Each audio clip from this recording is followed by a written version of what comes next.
Panginoon. Nagagalak ang aking espiritu sa aking tagapagligtas. Nagagalak ang aking espiritu sa aking tagapagligtas. In the name of the Father, and of the Son, and of the Holy Spirit. Amen. The grace of our Lord Jesus Christ and the love of God and the communion of the Holy Spirit be with you all. And with your spirit. Good afternoon, Good afternoon, and welcome Father. to the Minor Basilica and Shrine of Our Lady of the Rosary of Manaoag. Today we celebrate the 4th day of our Novena to Our Lady of the Rosary of Manaoag. My dear friends, coming together as God's family, we thank the Lord for His goodness to us.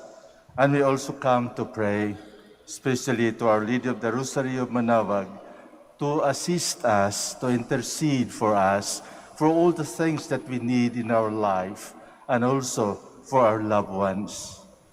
So let us now make ourselves worthy of this holy celebration. And once again, let us ask God's forgiveness for all the sins that we have committed, as we say, I confess to Almighty God, and to you, my brothers and sisters, that I have greatly sinned in my thoughts and in my words, in what I have done and in what I have failed to do. Through my fault, through my most grievous fault. Therefore I ask Blessed Mary, ever Virgin, all the angels and saints, and you, my brothers and sisters, to pray for me to the Lord our God. May Almighty God have mercy on us, forgive us our sins, and bring us to everlasting life. Amen. Lord, have mercy. Lord, have mercy. Christ, have mercy. Christ, have mercy. Lord, have mercy. Lord, have mercy. Let us pray. All Holy Father, as the Blessed Virgin was at prayer with the apostles, you poured out on her in abundance the gift of the Holy Spirit.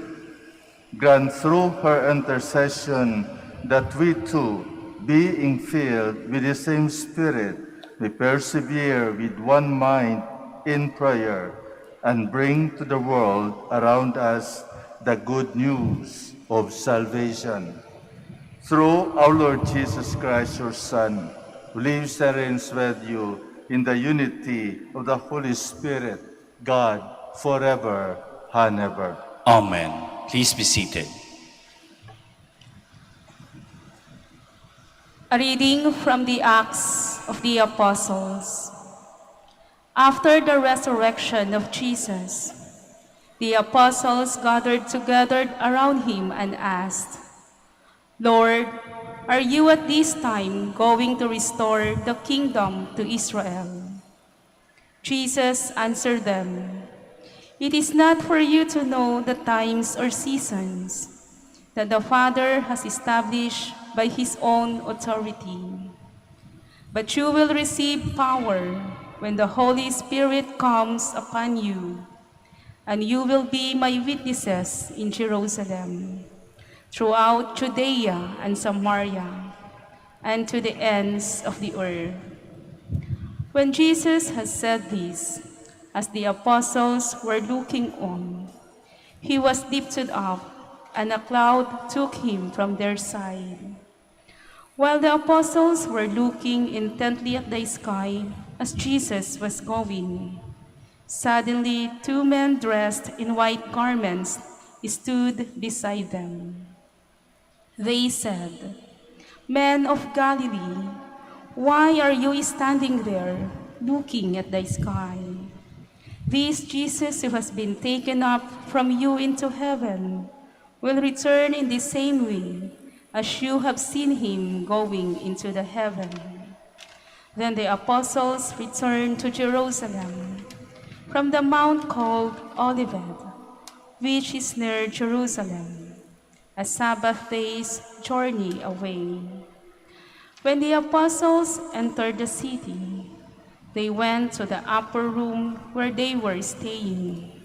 Peter and John, and James and Andrew, Philip and Thomas, Bartholomew and Matthew, James son of Alphaeus, Simon the Zealot, and Judas son of James. All these devoted themselves with one accord to prayer, together with some women, and Mary, the mother of Jesus, and his brothers. The word of the Lord. Thanks be to God. Glorious things are told of you, O city of God. Glorious things are told of you, O city of God. The Lord loves the city, founded on holy mountains, loves the gates of Zion, more than any dwelling in Jacob. Glorious things are told of you, O city of God. Glorious things are said of you, O city of God.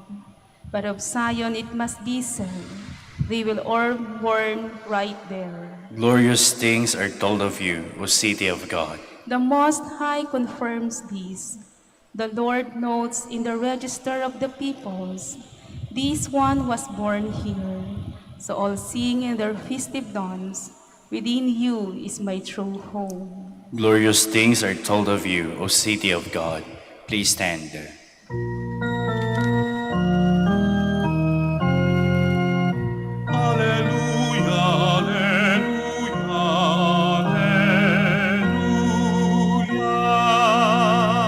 Blessed is the Virgin Mary, who kept the word of God and pondered it in her heart.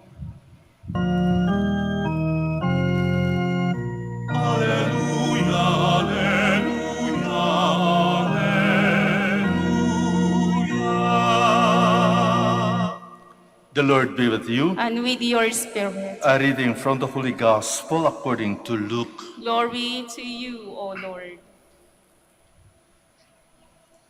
The mother of Jesus and his brothers came to Jesus, but were unable to join because of the crowd. He told, "Your mother and your brothers are standing outside, and they wish to see you."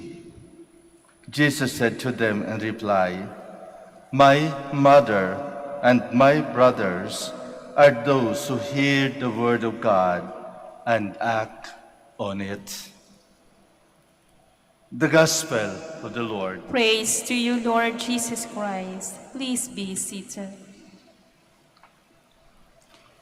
At the foot of the cross, in one of his 7 last words, our Lord Jesus Christ mentioned the name Mother. Addressing his mother, he said, "Woman, there is your son." And to his disciples, "Here is your mother." In our gospel today, we hear Jesus once again used the word mother.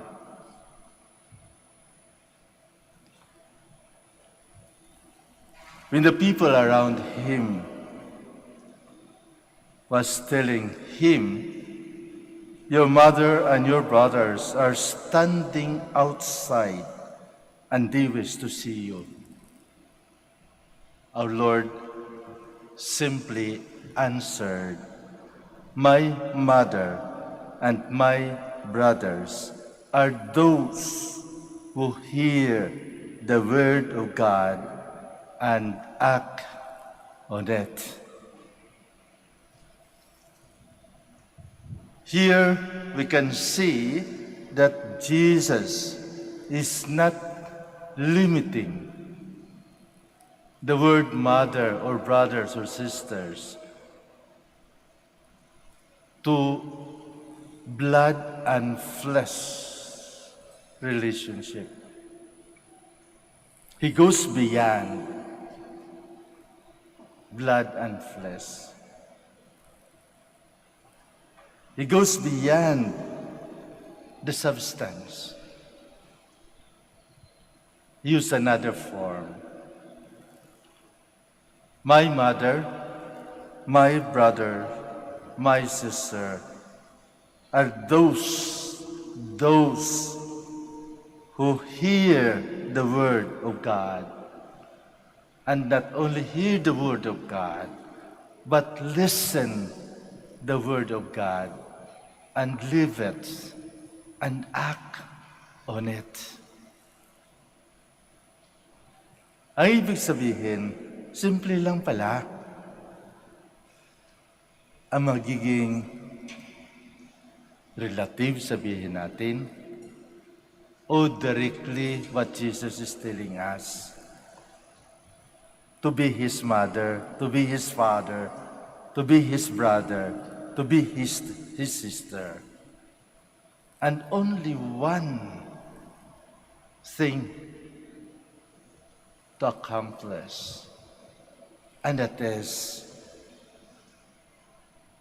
listening to the Word of God. I use listening instead of hearing the Word of God because when we hear, there is that possibility that we hear in one ear and get out in another ear.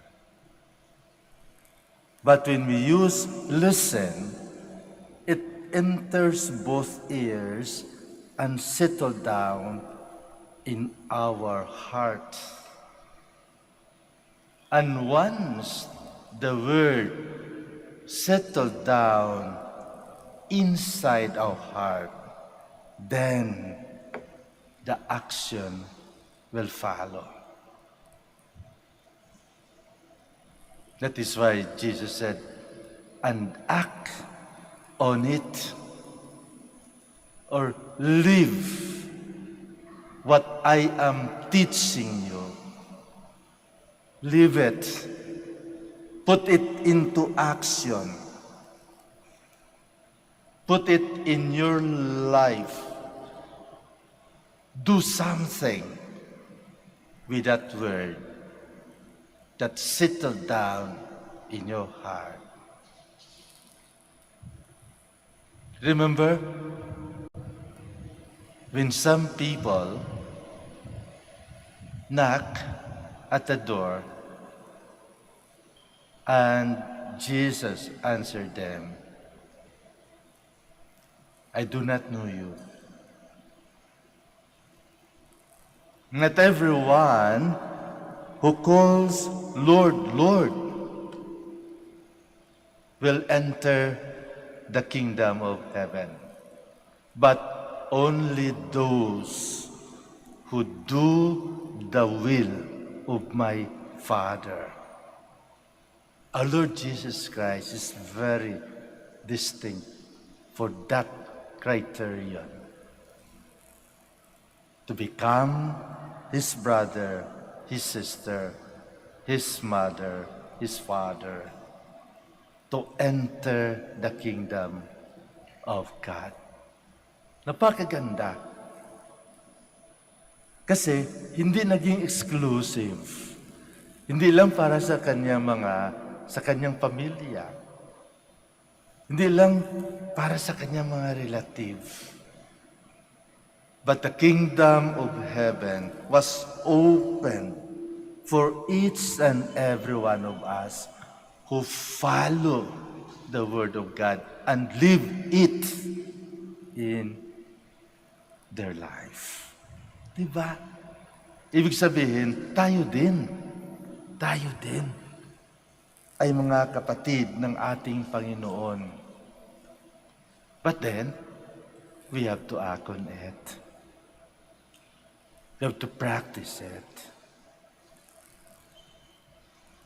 Paano tayo maging kapatid, maging relative, maging kamag-anak ng ating Panginoon kung hindi naman natin sinusunod ang kalooban ng Diyos? Ano ba ang kalooban ng Diyos?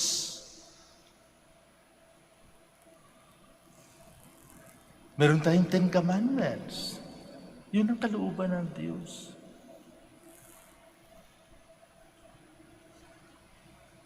Kapag sinunod natin yung 10 Commandments na yan, na kalooban ng Diyos, then it would be easy for us. Kailang it is a very challenging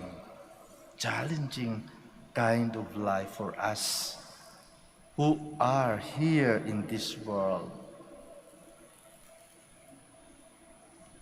We are surrounded by the things of this world. At sino ba ang sinusunod natin?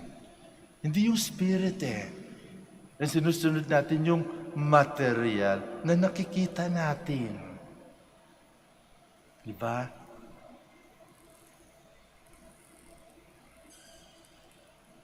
When Jesus is telling us, love God with all your heart, with all your soul, with all your strength, with all your minds, and love your neighbor as yourself. Naririnig natin yun, di ba? Naririnig natin, nababasa natin yun. Pero, do we act on it? Sinabuhay ba natin itong salita ng Diyos na pumasok sa ating tainga, pero may possibility na lalabas din sa kabila? Why? Because we don't listen. Because if we listen, it will get inside our ears and settle down in our heart and put that to practice in our hands and through our feet and through our lips. It is not just a lip service, but it is an action. Kaya kung gusto natin na makapasok sa kaharian ng Diyos, binigay sa atin ang ating mahal na ina bilang isang magandang ehemplo kasi tao din siya katulad natin. Nagdadasal tayo sa Kanya, humihingi tayo ng tulong kung paano sagutin ang ating panalangin ng ating Panginoon o ng Poong Diyos.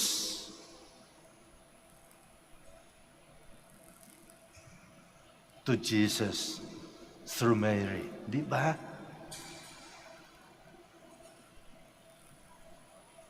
At ang lahat-lahat na dasal natin sa Kanya, ang hinihingi nating tulong sa Kanya, naririnig niya, alam niya. Kaya, listen to what Our Lady would answer us, her answer to us. Listen. And she will just whisper to you kung ano man ang dinasal mo, pakinggan niyo siya at may sasabihin siya sa inyo. Ano kaya ang sasabihin ng ating mahal na ina? Ano kaya ang sagot niya sa panalangin natin? Only simple words. Words that He instructed those people, those servants at the wedding at Cana. Do whatever He tells you. Connected na naman sa kalooban ng Diyos. Do what Jesus is instructing you.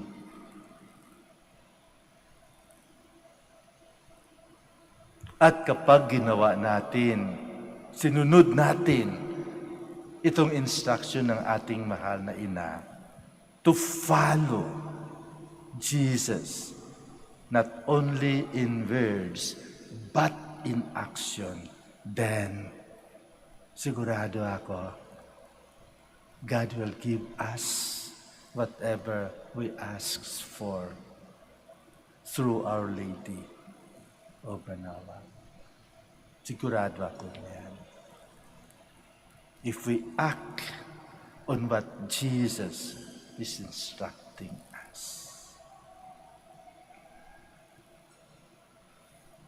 Maybe kung ang ating panalangin na tulungan tayo ng mahal na ina, na tulungan ng ating pamilya, ang ating relasyon, siguro mas maganda kung hindi kayo nagkikibuan sa bahay, kung nag-aaway kayo, kung pwedeng mag-reconcile, di ba? Magbatian kayo. At yung mga sakit-sakit sa puso, sakit-sakit sa tuhod, ang high blood, mawala. Kasi you're in good terms. Why? Because you are acting on what Jesus is instructing us to love one another. Actually, ang pagmamahal lamang ang makahil ng lahat-lahat na sakit natin Ang pag-ibig, ang pagmahalan. Kasi sa pagmahalan, mayroong tinatawag na forgiveness. And forgiveness is the effect, true effect of love.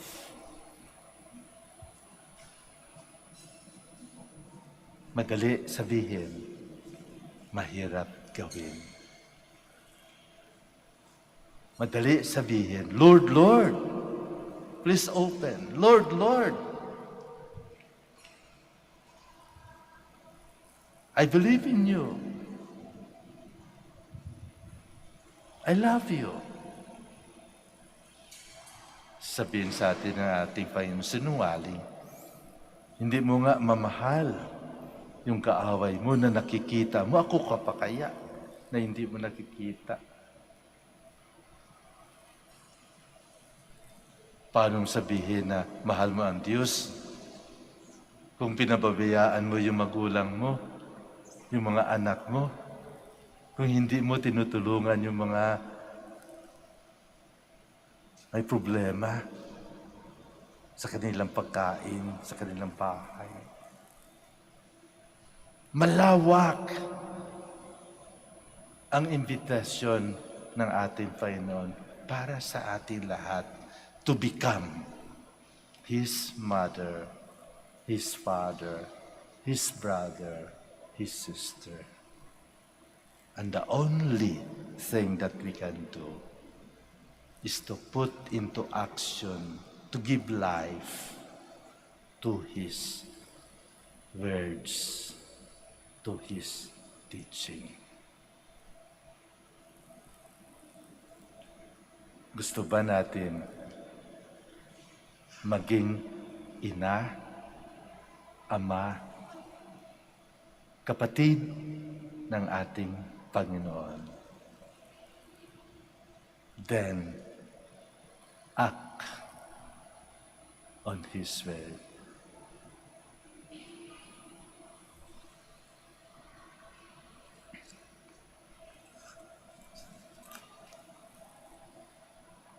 We'll stand. Our Heavenly Father has raised marriage and family life into a living sacrament of His life and love. Let us pray to Him that the bands of love grow stronger among us. With trust we pray, bless your people, Lord. Bless your people, Lord. You made Mary full of grace. Grant to all men and women who have been called to serve your people the joyful abundance of your grace, that they may become living witnesses of your love in their vocation of wholehearted service, we pray. Bless your people, Lord. May our church and civil leaders help strengthen the foundation of marriage and family life by providing religious education, employment, and economic and social security to our people. We pray. Bless your people, Lord. May teachers and opinion leaders continue to uphold what is morally right and teach their students to stand up for what is good. We pray. Bless your people, Lord. May consecrated men and women live out their vows and inspire others to take the path of life, of love for God and neighbor, we pray. Bless your people, Lord. For all of us gathered here, may the example of our Blessed Mother continually inspire and guide us in our obligation to protect lives, we pray. Bless your people, Lord. May those who died in Christ receive love and mercy in the heavenly kingdom, we pray. Bless your people, Lord. For our personal intentions and for the intentions of the devotees of Our Lady of the Rosary of Manaoag, we pray. Bless your people, Lord. In silence, we offer our very own personal intentions and prayers. Lalong-lalo na yung mga pinagdasal natin, nangangailangan ng dasal natin. Pagdasal natin sila.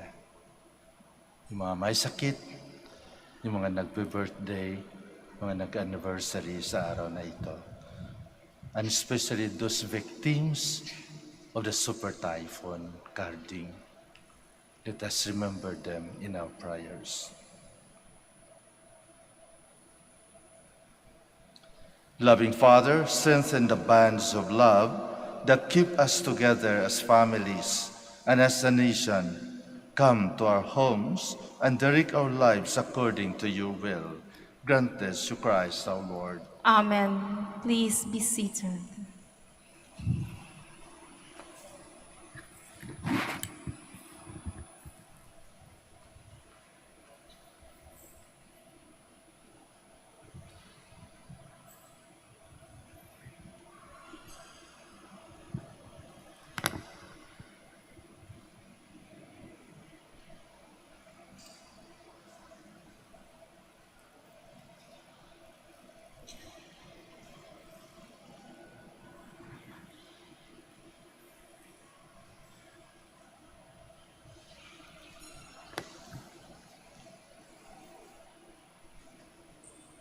Blessed are you, Lord God of all grace, and for through your goodness we have received the bread we offer you, fruits of the earth and work of human hands. It will become for us the bread of life. Blessed be God forever.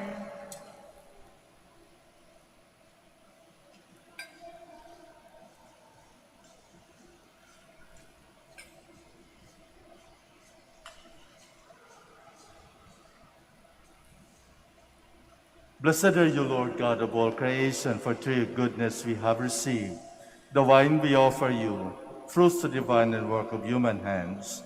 It will become our spiritual drink. Blessed be God forever.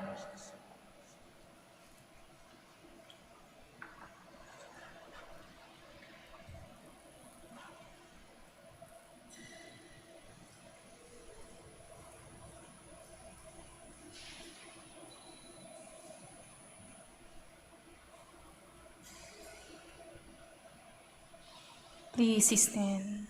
Pray, my dear friends, that my sacrifice and yours may be acceptable to God, the Almighty Father. May the Lord accept the sacrifice at your hands for the praise and glory of his name, for our good and the good of all his holy church. Lord God, receive these gifts from joyful hearts and grant that we may follow closely the example of the Blessed Virgin Mary by obeying the voice of the Spirit and seeking to praise your glory in all things. Through Christ our Lord. Amen. The Lord be with you. And with your spirit, Lift up your hearts. we lift them up to the Lord. Let us give thanks to the Lord our God. It is right and just. It is really right and just, our duty and our salvation, always and everywhere to give you thanks, Lord, Holy Father, Almighty and eternal God. How wonderful is the example you have given us of harmony and prayer in the Church. At his beginning, you show us the Mother of Jesus as she prays with the apostles in oneness of mind and heart. She who waited in prayer for the coming of Christ is still at prayer as she calls the promised Paraclete. She who was overshadowed by the Spirit at the incarnation of the world in once more filled with your gift from on high at the birth of God's new people. As she keeps vigil in prayer, a heart of fire with love, she is the mother of the church, enriched by the gifts of the Spirit and keeping watch for the second coming of Christ. Now, with angels and archangels and the whole company of heaven, we sing the unending hymn of your praise.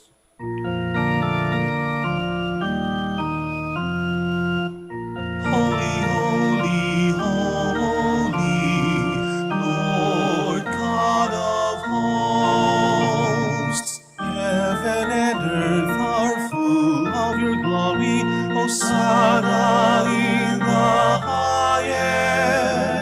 Blessed is he who comes in the name of the Lord.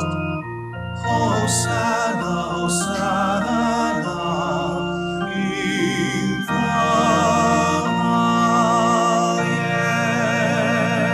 Please highest. kneel. You are indeed holy, O Lord, the fount of all holiness. Make holy, therefore, these gifts, we pray, by sending down your Spirit upon them like the dewfall, so that they may become for us the body and blood of our Lord Jesus Christ. At the time he was betrayed and entered willingly into his passion, he took bread and giving thanks, broke it, and gave it to his disciples, saying, "Take this, all of you, and eat of it, for this is my body, which will be given up for you."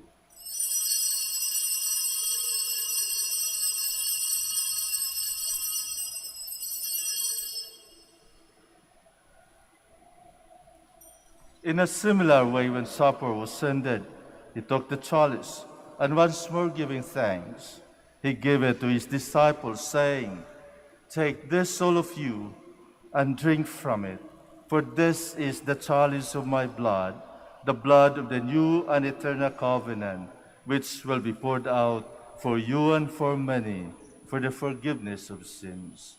Do this in memory of me."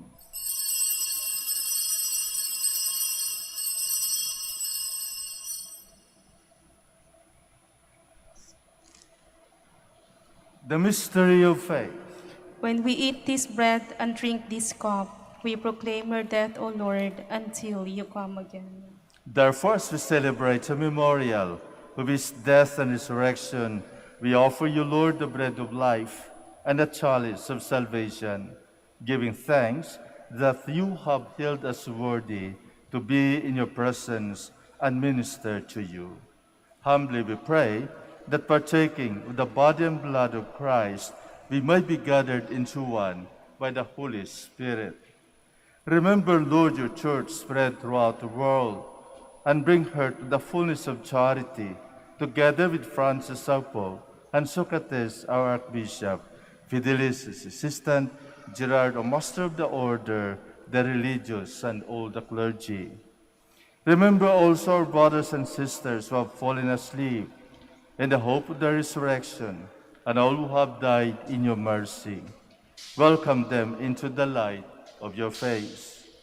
Have mercy on us all, we pray, that with the Blessed Virgin Mary, Mother of God, with Saint Joseph, her spouse, with the blessed apostles, with our Father Saint Dominic, and all the saints who have pleased you throughout the ages, we may merit to be co-heirs to eternal life, and we praise and glorify you through your Son, Jesus Christ. Through him, and with him, and in him, O God, Almighty Father, in the unity of the Holy Spirit, all glory and honor is yours forever and ever. Amen. Please stand. At the Savior's command and formed by divine teaching, we dare to say,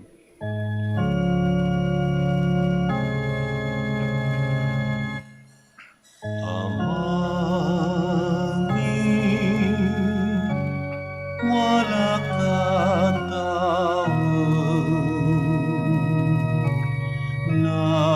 nagalangs mo, ngaran mo,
Deliver us, Lord, we pray, from every evil. Graciously grant peace in our days, that by the help of your mercy, we might be always free from sin and safe from all distress, as we await the blessed hope and the coming of our Savior, Jesus Christ. For the kingdom, the power, and the glory are yours, now and forever. Lord Jesus Christ, who said to your apostles, "Peace I leave you, my peace I give you." Look not on our sins, but on the faith of your church, and graciously grant her peace and unity in accordance with your will, who live and reign forever and ever. Amen. The peace of the Lord be with you always. And with your spirit. Let us offer each other the sign of peace. Peace be with you.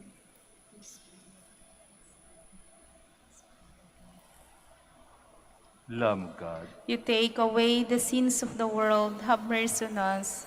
Lamb of God, you take away the sins of the world, have mercy on us. Lamb of God, you take away the sins of the world, grant us peace. Please kneel.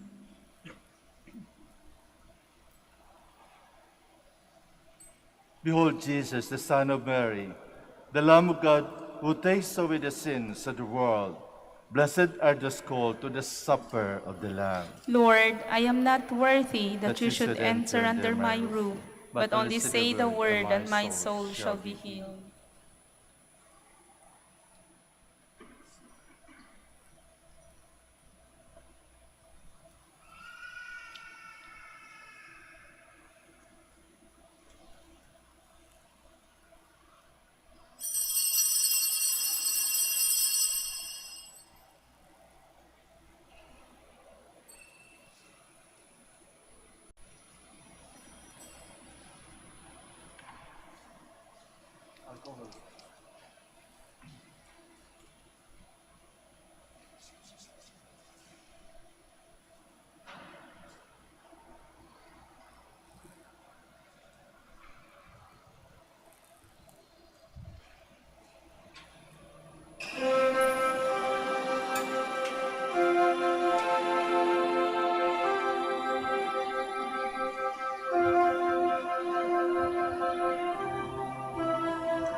Sa iyong kandungan, aking natikman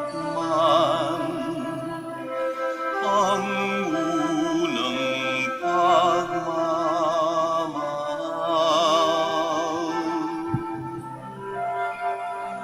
Kahit musmus pa, nariyan ka na. Kapiling ka aking ina. Hanggang sa pagtulog, ikaw ang kasama. Hanggang sa buong magdamag. Ipinaghele ng butihing nanay ang kanyang bunsong mahal. Kahit kailan, kahit saan, laman ka ng alaala.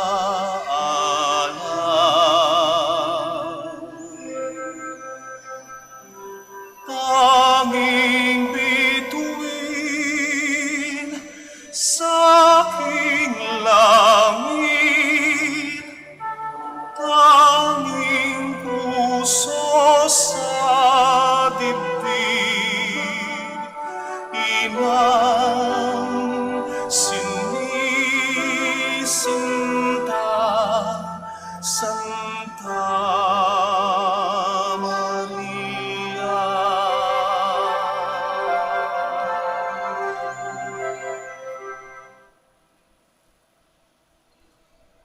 Please stand. Let us pray. Lord God, you have fed your holy people with the one bread of life. Renew us with the one gift of the Holy Spirit, and grant that under the protection of the Blessed Virgin, we may work for the unity and peace of all those whom your Son offered himself as the sacrifice of our redemption. Through Christ our Lord. Amen. Please be seated for the word of thanks. The Minor Basilica of Our Lady of the Rosary of Manaoag would like to thank Reverend Father Bienvenido Trinilia Opi for presiding over our Novena Mass. We would also like to thank all the participants and servers, and most especially our dear devotees and the sponsors of this Holy Mass. May the intercession of the Blessed Mother, Our Lady of the Rosary of Manaoag, bring us closer to her Son, Jesus Christ. Please stand. Likewise, I would like to thank each and everyone for your presence, especially during this celebration. Thank you very much for coming, and thank you very much for the time you allotted to Our Lady of the Rosary of Manaoag, especially to our God. So, pandemic is not yet over. Please keep safe, and let us keep praying for one another for the safety of each and everyone. Ingat po. The Lord be with you. And with your spirit. Bow your heads for the blessing. May God, through the childbearing of the Blessed Virgin Mary, willed in his great kindness to redeem the human race, be pleased to enrich you with his blessing. Amen. May you know always and everywhere the protection of her, through whom you have been found worthy to receive the altar of life. Amen. May you who have devoutly gathered on this day carry away with you the gifts of spiritual joys and heavenly rewards. Amen. And may the blessing of Almighty God, the Father, and the Son, and the Holy Spirit come down on you and remain with you forever. Amen. Go in peace and announce the gospel of the Lord. Thanks be to God.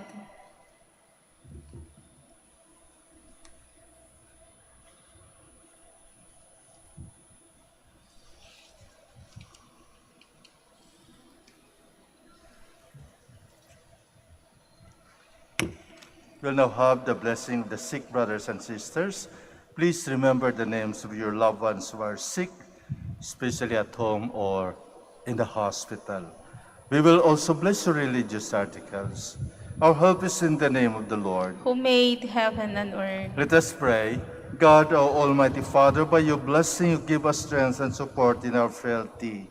Show with kindness toward our sick brothers and sisters, free them from all illness, and restore them to good health through the intercession of Our Lady of the Rosary of Manaoag, so that in the sure knowledge of your goodness, they will gratefully bless your holy name. In the name of the Father, and of the Son, and of the Holy Spirit. Amen. For your religious articles, in memory of the mysteries of the life, death, and resurrection of our Lord Jesus Christ, to the honor and glory of the Blessed Virgin Mary, Mother of Christ, Mother of the Church, Our Lady of the Rosary of Manaoag, may all these rosaries, images, candles, oil, and other religious articles be blessed and made holy in the name of the Father, and of the Son, and of the Holy Spirit. Amen.